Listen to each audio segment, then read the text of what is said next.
Haters nina Janine at Jericho BOLDYAK sa poll sa ECHONINE supporters.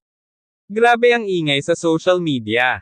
Muling rumaragasa ang suporta ng Echo9 fans para kay Janine Gutierrez at Jericho Rosales matapos bumatikos ang ilang haters na tila hindi matanggap ang closeness ng dalawa. May mga nagsasabing scripted lang daw ang kanilang chemistry, habang ang iba naman ay pilit pa ring ipinagpipilitan na dapat balikan ni Jericho ang ex niya.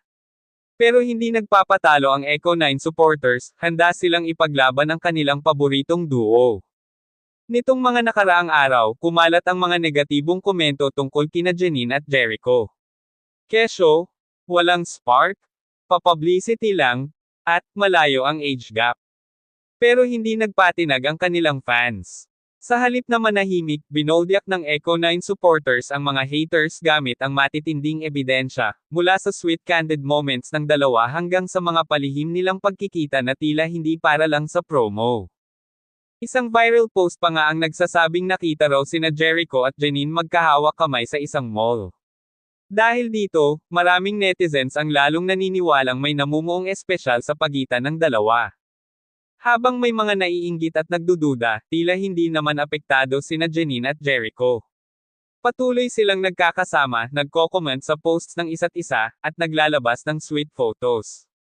Sa isang event kamakailan, tinanong si Jericho tungkol sa status nila ni Janine. Ang sagot niya, isang misteryosong ngiti lang. Samantala, si Janine naman ay simpleng sinabi na, masaya ako.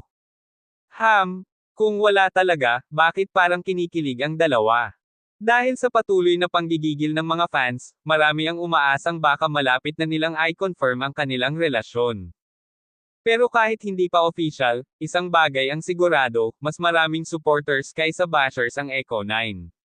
Sa huli, sabi nga ng isang netizen, kung hindi mo sila bet, edi wag. Pero kami, sobrang kinikilig. Ikaw, anong masasabi mo? Dapat na ba nilang aminin o hayaan na lang ang misteryo? Komento na sa baba. This should resonate well with your Filipino audience. Let me know if you want any tweaks.